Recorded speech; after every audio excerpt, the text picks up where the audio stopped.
नमस्कार। Breaking fast समाचार में मैं फिर से आपका स्वागत करता हूं और जैसा कि लगातार दिखाने की कोशिश कर रहा हूं, बोलबम के नाम पर किस तरह का जो कर्मकांड चल रहा है लगातार मैं दिखाने की कोशिश कर रहा हूं। और इसी को लेकर मैं फिलहाल उपस्थित हूं कैलाश महतो जी के पास, जो हिंदू युवा परिषद के केंद्रीय सभापति है, और उनसे मैं थोड़ी प्रतिक्रिया लेने की कोशिश करूँगा। सबसे पहले आपका स्वागत करते हैं। नमस्कार लाल जी, आपका भी बहुत बहुत स्वागत। जो आपने इतना सुंदर आपने जो मुद्दा उठाया है, ये हमारे हिंदू धर्म का बहुत ही सुंदर एक मुद्दा है, जिसके ऊपर हम लोग आज आपकी विस्तृत में बताएंगे। कैलाश जी, एक चीज़ हम जानना चाहेंगे, हिंदू जो धर्म है डिसिप्लिन का एक दूसरा नाम है, अगर कहा जाए तो डिसिप्लिन सबसे ज़रूरी रहता है इस धर्म में। लेकिन आपको क्या लगता है कि आज जिस तरह का परिस्थिति हम लोग लगातार दिखा रहे हैं, किस दिशा में जा रहा है एक्चुअली जो हमारे कुछ युवक है, किस दिशा में जा रहे हैं, और उनके वजह से हमें किस तरह शर्मिंदा महसूस हो रहा है जो हिंदू संस्था के लोग हैं या जो हिंदू प्रेमी जो लोग हैं? बिल्कुल सही बात है। हिंदू धर्म शुरू से ही एक संस्कारित धर्म है, और हमारे धर्म में संस्कार बहुत एक अहमियत रखता है। कोई भी पूजा पाठ हो तो उसका एक पद्धति होता है, उपासना पद्धति होती है, और उस उपासना पद्धति में दारू, शराब, गांजा, भांग ऐसे बिल्कुल ही वर्जित है। लेकिन कुछ युवक जो है, आज के तारीख में कुछ युवक है, जो युवक मतलब पश्चात सभ्यता संस्कृति को अपना आदर्श मानते हैं, जो युवक आज सोचते हैं कि मैं गांजा भांग दारू पी लिया तो बाबा का नाम हो गया, ये बिल्कुल गलत बात है।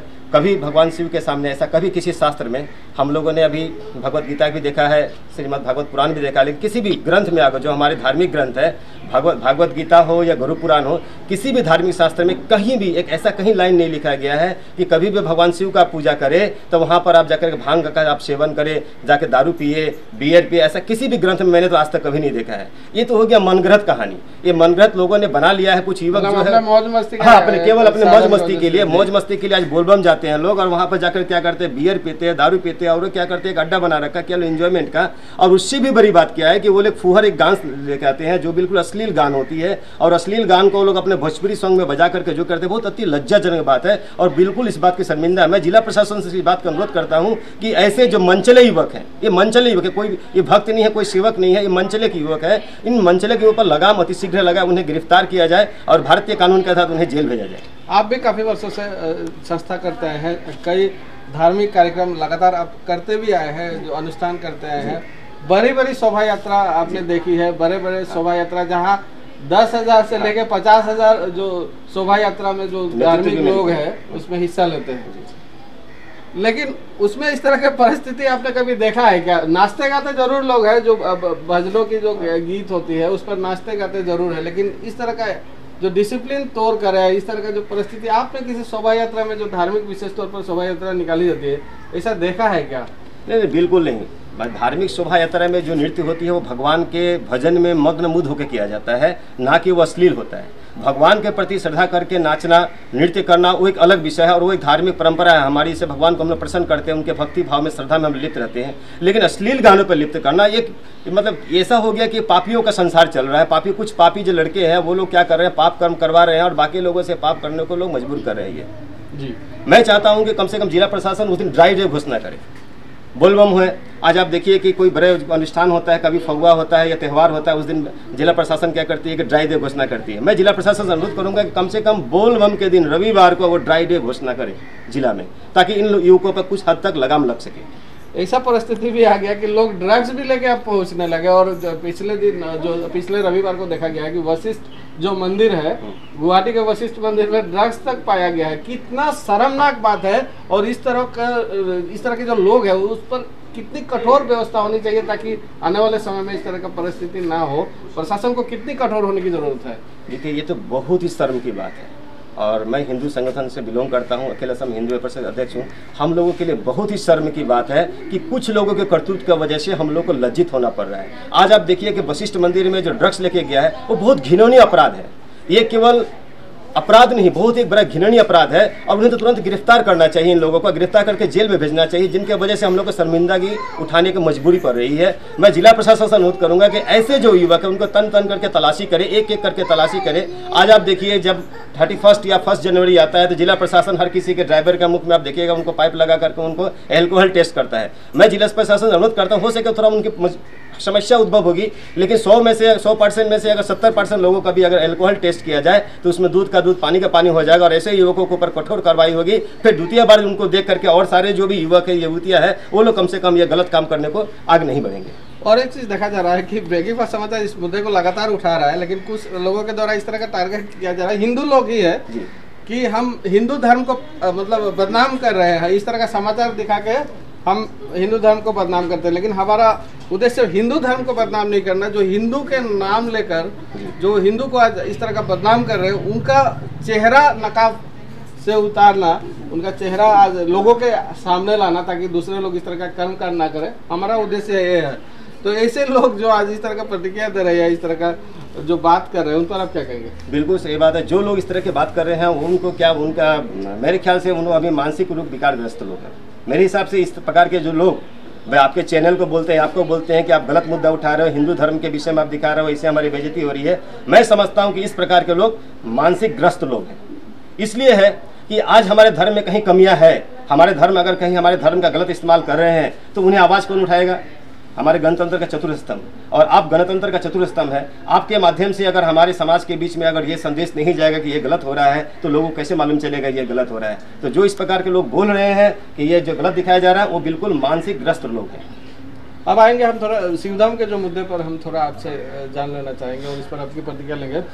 कई धार्मिक स्थल है जहाँ पूजा की सामग्री के नाम पर दुकान खोल दिया जाता है, वो उनका व्यापार है, उनका धार्मिक कोई सोच हो या इस तरह का कोई मैं नहीं समझता। पूजा की सामग्री का वो दुकान खोल के अपना व्यापार कर रहे हैं। लेकिन शिवधाम के फ्रंट का जो आप दृश्य देखेंगे, चारों तरफ दुकानें बैठा दी गई है और दुकानों की परिस्थिति अगर कहें तो शायद मैं बताने की जरूरत नहीं, स्क्रीन पर लोग समझ सकते हैं देखकर। इस तरह का जो अतिक्रमण हो रहा है, जो आज शिवधाम मंदिर की जो सुंदरता अपने आप में ही उसको कहने लायक कोई आवश्यकता ही नहीं, लेकिन इस तरह के जो दुकानें बैठाई गई है और अवैध तौर पर या जो अतिक्रमण चल रहा है, इस पर आपकी प्रतिक्रिया क्या होगी? बिल्कुल, शिवधाम जो है हम लोग हमारे तिनसुकिया का एक गौरवमय ऐतिहासिक मंदिर है और इस ऐतिहासिक मंदिर के सामने में जो लोगों ने अवैध रूप से उसको अतिक्रमण करके रखा हुआ है, जो लोगों ने बेदखलकारी वहाँ पे है, वो लोग क्या कि भगवान के नाम पे, पूजा के नाम पे वहाँ पे दुकान खोले कि उनके वहाँ क्या मिलता है? गुटखा, सिगरेट, पान, तामुल इत्यादि। कुछ लोग बियर तक बेचते हैं, कुछ लोग बियर, मैंने सुना है कि मैंने भी सुना है कि कुछ लोग वहाँ पे बियर तक बेचते हैं, उपयोग कराते हैं। तो ये बिल्कुल गलत है। सबसे बड़ी बात है कि उस मंदिर की सुंदरता है और मंदिर की सुंदरता के गौरवमय इतिहास को बचाए रखने के लिए, उनके सुंदरता को बचाए रखने के लिए मैं जिला प्रशासन अनुरोध करता हूँ कि कम से कम वहाँ पर जो दुकान है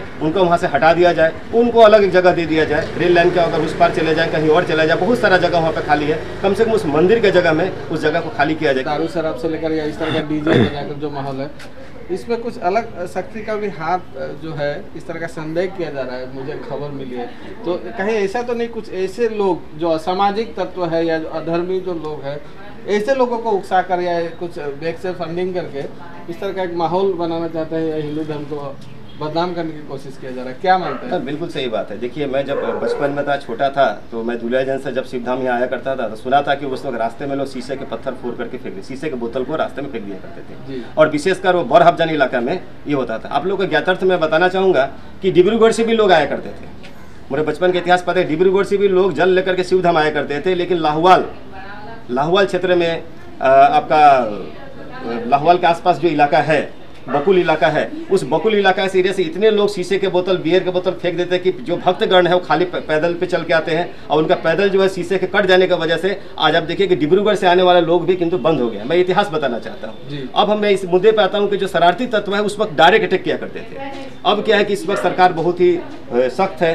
सरकार चाहती है कि इस प्रकार के कोई अपने हिंदू धर्म के ऊपर कोई आक्रमण न हो, इसलिए पुलिस प्रशासन भी बहुत सतर्क है। अब वो क्या करते हैं, सीधे उस पर आक्रमण नहीं कर पा रहे हैं। अब बरहफजान इलाका में जो सीधे आक्रमण होता था, शीशा का बोतल तोड़ा जाता था, और बकुल में आपका लाहौल में शीशा का बोतल तोड़ के भक्तजनों को वहाँ पे पूरा खून से लाल कर दिया जाता था। तो वो चीज़ अब सिस्टम बंद करके अब क्या शरारती तत्व कह रहे हैं कि अब वो छल कर रहे हैं। छल करके अब मेरे हिसाब से अभी जो हमने सुना है कि वो लोग शरारती तत्व को जो आपने कहा है, बिल्कुल सही बात है कि उनको कुछ पैसा दे करके उनको खिला के पिला के नशा में करके तोड़ फोड़ कराएंगे। तोड़ फोड़ कराने से एक माहौल खराब होगा। माहौल खराब होगा तो क्या होगा, बोल बम परंपरा के ऊपर में एक आँच आएगी। तो ये एक षड्यंत्र चल रहा है। इस षड्यंत्र को फाजिल करने के लिए मैं जिला प्रशासन अनुरोध करता हूँ कि कम से कम इस प्रकार के जो लोग हैं, जो दारू पीकर शराब पीकर जो घूम रहे हैं, उनको शीघ्र ही पहले उनको अटक किया जाए, पकड़ा जाए, उन्हें गिरफ्तार किया जाए और उनसे पूछताछ किया जाए कि आपको किसने पैसा दिया, कहाँ से पैसा, इतने रुपया का जो 1000 रुपये का आपने खर्चा किया, 2000 अपना खर्चा किया, तो ये पैसा कहाँ से है, फिर उसके बाद तथ्य सामने फाजिल हो जाएगा। अंत में जो युवा पीढ़ी जो आज भटक रही है, चलिए हम जो समाचार कर रहे हैं, हम किसी से दुश्मनी नहीं निकाल रहे और ना ही मकसद है किसी का